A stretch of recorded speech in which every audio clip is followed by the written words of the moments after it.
okay, let's do a tutorial on downloading, repurposing images, and then putting them in our assets table. So there's quite a few things, isn't it? So let's go to pixabay.com. You could also use something like Pexels if you don't want to use Pixabay, or you could use just Google Images. Now let's say, for example, I'm making a slideshow about the Paris 2024 Olympics, then I might want to get some pictures of Paris to start with. So in Pixabay, you want to just type in Paris. This one is a lovely image. It's actually a bit dark, to be honest, so let's doesn't really matter. Let's go to free download, and we're going to go on to this here, the highest quality, and we'll just press download. Hopefully it doesn't ask me to log in. Okay, so if it asks you to log in, then I believe you can just log in with your Google account, from what I remember. So whatever you're using, your actual school Central Foundation Boys account, you can use that. So I'll just use this one. Not associated. Let's use this one then. I think this is why a few people prefer to use Pexels, but that's fine. Paris. This image. I'm going to go for the largest one possible, so we're just going to go to download here, because it'll allow us to edit this in Photopea or Photoshop later, and we've got like the best quality possible. If I clicked on here and then press show in folder, it's going to show me where it downloaded to, and it downloaded to my downloads. So I might just cut that, move it to my pictures. Ideally, you've got some form of like assets table at home, not assets table, like assets folder where all your assets are going to go. But yeah, let's go to, if we're doing the same thing in Pexels, you might just type in Paris. It's going to give you very similar images, to be honest, because I think it's a library of very similar images. So you might see the same image on both. And in this case we don't, but let's click this one here. Free download. Are there different sizes? Yeah, let's just go original size. Free download. Does it ask me to save? No. Good. Once again, show in folder, and we need to cut it out of our downloads and into the pictures folder. Either way, we've got two images, and if you look at them, you can see it's 937 kilobytes. We'll get onto like the details of like what the DPI and everything is later. But let's go to Photopea now, which is a free alternative to Photoshop that's available online. You get this kind of message. You can close it and scroll down. What are we doing? We're making a new project, and let's just put. So for now, we'll put any. If you're going to make Photoshop files for later use, you can put PSD, but I think we can just put any. Actually, let's open from computer here. Open from computer. And we're going to go into pictures. I'm going to choose the Paris one and the Pexels one. So they're already at the top here, right? So let's go Paris. Okay. Now, when we looked at this previously, you'll see that the image is quite big. So number one, let's check it out. Go into the details. It's 2000 pixels, 2200 by 1094. Some of you might wonder, well, why didn't you just download the smaller one? Well, I suppose number one, I don't really know like what kind of size my interactive media product's going to be straight away. And also, if I want to do any tweaks like the levels or the filters or do a crop, then you want the highest possible image that you're working with at the moment. It's 96 DPI. We'll come back to all the other stuff in a moment. So when we are editing this down, you want to keep the edit really straightforward. I actually don't need to edit the levels or anything like that, or I'm just going to do a bit of a crop. And this is the crop tool here. Make a crop like a selection. At the moment it's on free crop. If you want to make it like a fixed ratio or fixed size, you can set the size. We'll just do a free crop, to be honest, here. We'll just draw a box around what we want to keep. We can nudge that with your keyboard because you might not want too much sky. And ideally you would be snipping this as well to show like what you are doing. So if you are on a PC, then you should just be able to go to Start and Snipping Tool. If you're on Mac, you can do Apple Shift 4 or Apple Shift 3. Where's my snipping tool? Should be loading. Yeah, there we go. New. There's actually a shortcut in Windows which is Apple Shift, no, on Windows which is Windows Shift S. But anyway, let's just snip all this. And we're showing that we're doing a crop here, which is repurposing the image. And I'm going to save that as well in my images. Crop. Save. Okay. Tick. Cool. So that looks okay. In terms of, let's just zoom to 100% and see what that looks like. That's not even the zoom tool, it's this one. Pixel to pixel. Okay, that's 100%. It's okay. Like, by the time that's on an IMP, it'll be fine in terms of quality. We just need to get the file size down a bit more. So we're gonna export as. Let's see what Publish Online does. Oh, so that actually pushes it to like Imager. We'll just export as JPEG. There's all these other formats as well. JPEG, so we'll have lossy compression, and this is where you get to reduce the file size as well. So if you look at 100%, that's like normal quality, and if you start sliding this down, you'll start to see pixelation and artifacts. 70% is kind of like a sweet spot. The width and the size, it's up to you whether you change right now. So if you want to have like a smaller image on your slide, bear in mind that on a HD slide it's going to be 1920 by 1080. So if you're showing it on an HD screen, but if you've got other images on that slide, so you've got 4 images, then 1920 by 1080, that's 2000 pixels across, you've got 4 images, they can probably be like 500 pixels each, right? So we could go 500 wide and then lock this.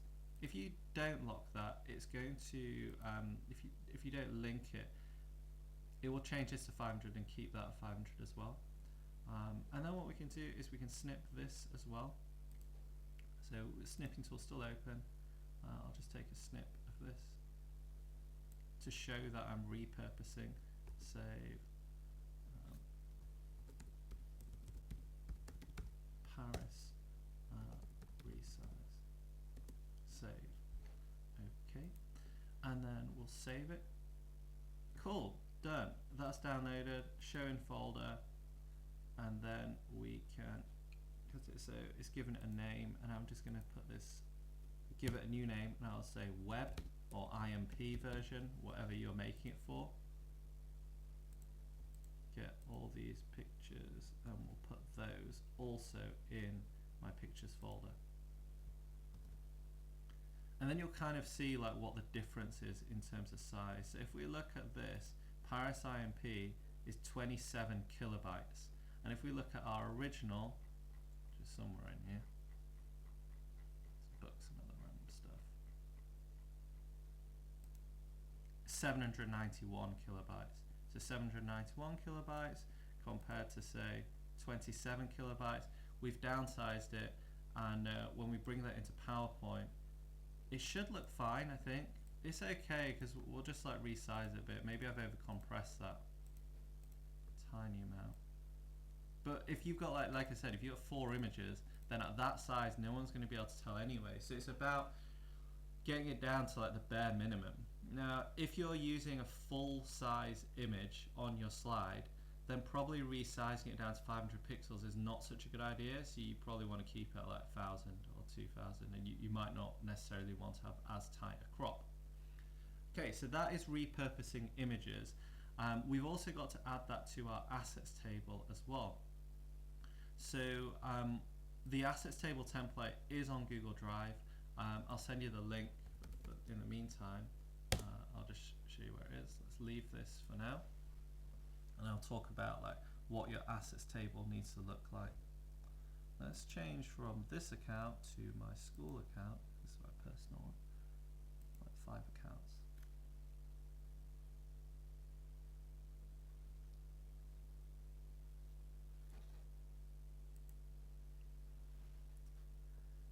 Ideally, Mr. There, you should have just had these links ready, because like this is wasting time, isn't it? But either way, you'll see the link on Show My Homework for these assets tables. R087 resources. So in here, you're going to see assets table, test table, your old visualization diagrams and stuff like that are in there as well. And then your R082 you can get from there as well for your legislation resources. But anyway, let's go to assets table. This is what the assets table looks like. I'm going to download it.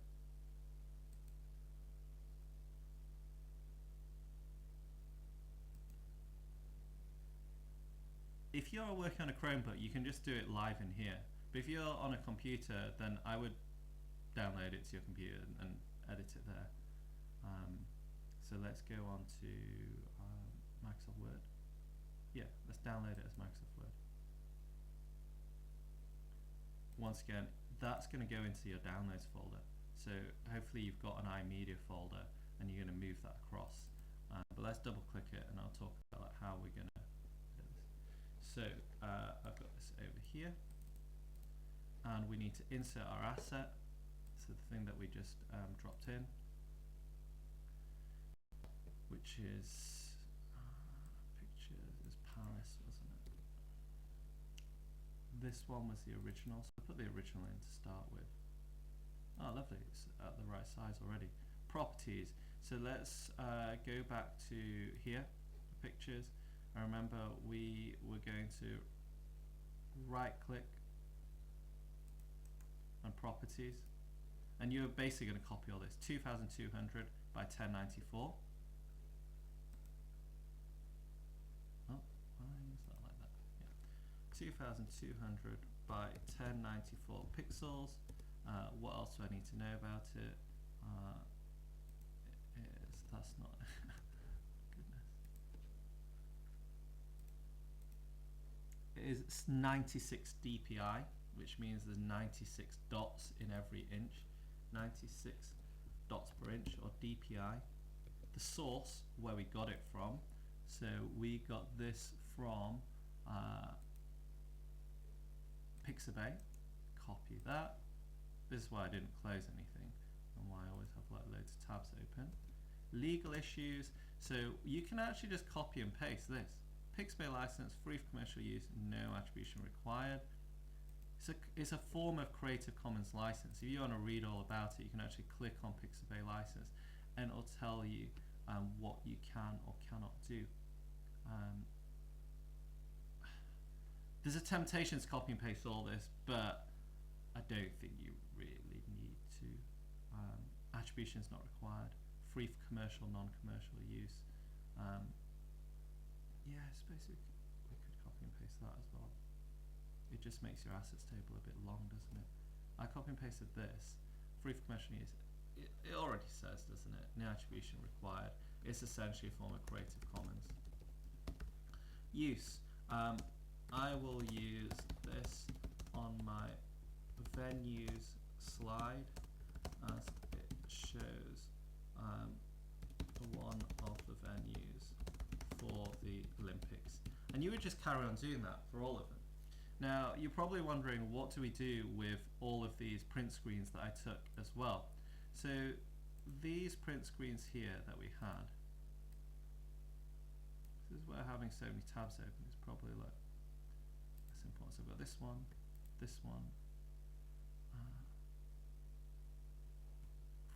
that's like 2 print screens already. Let's drop those into Word and I'll explain like how we're going to use that, not Word, into your coursework. I wonder if we can drag and drop on our coursework. Let's see.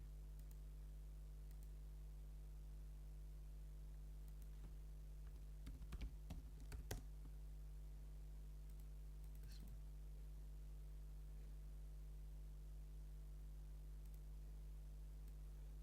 Can we drag and drop in here.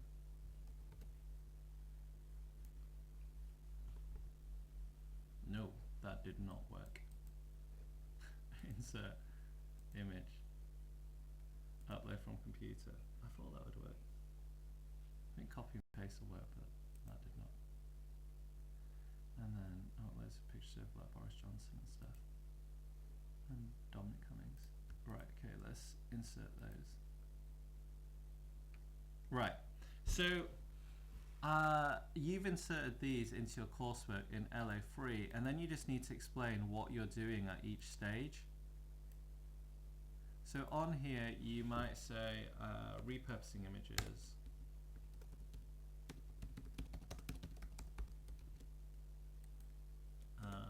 Something like, here you can see I'm resizing or cropping my image as I only need a part of it, as I only want to show part of it.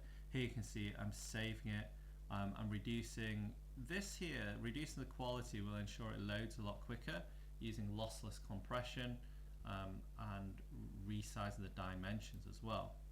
And then what you could also show is you could show the before and after. So you got your images set up like this, and then we go to details.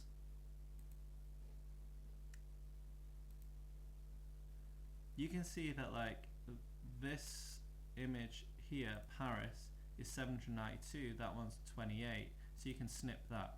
Now the shortcut, like I said, is Windows Shift S on Windows 10. That should bring up a snipping tool. You can snip this, and you can say that now that it's snipped, you don't actually need to copy it. I think you can just straight paste it. Yeah, so you can say Paris IMP is 28 kilobytes, so it will now load quicker than the original Paris.jpg. And that's quite important on an IMP or on a website, isn't it? Because you want it to load quickly. Now you're probably wondering, well, I've got 20 images for my IMP on my website. Do I need to do this for every single one? I would say no, you do not. All you need to do is you can just snip your folder with all your images in and just show like the compressed ones, the modified or repurposed ones, versus the original ones. You might even want to have two folders, one called assets and one called assets compressed, or assets IMP version, and that should be enough. You don't need to do this whole process of snipping like 30 times for 30 images. You only need to do it once. What you do need to do, however, is you do need to keep this assets table up to date. If you are just downloading images from Google and you have not chosen label for reuse, so some of you might just go, well, I'm a bit lazy, let's just find Paris in here, and we'll just go into images, and I really want to use, say, this image. Now theoretically you could do, but it does say here that images may be subject to copyright. So although you might right click, open the image in a new tab so you get this really high res image, you can still put this URL into your assets table, but when you do your assets table you're going to have to write something slightly different. So you might say images subject to copyright, so I'm going to have to ask for permission. I may have to pay a fee, but as this publication isn't published, it's just for coursework, you don't actually need to do that, but you have to be aware that there is copyright. If you're using Google Images and you just want Creative Commons because you don't like Pexels or Pixabay, you can just go onto Tools, go onto Usage Rights, and then pick Creative Commons licenses, and it will only show you ones that are Creative Commons. Once again, you can see this one that we just used from Pixabay. It's the same site, isn't it? I would always click through, because otherwise you're going to get a low quality thumbnail. I'd always click on it, or right click, open image in new tab, to get a higher quality image. I hope that's useful. That is for LO3, repurposing images and also sorting out your assets table.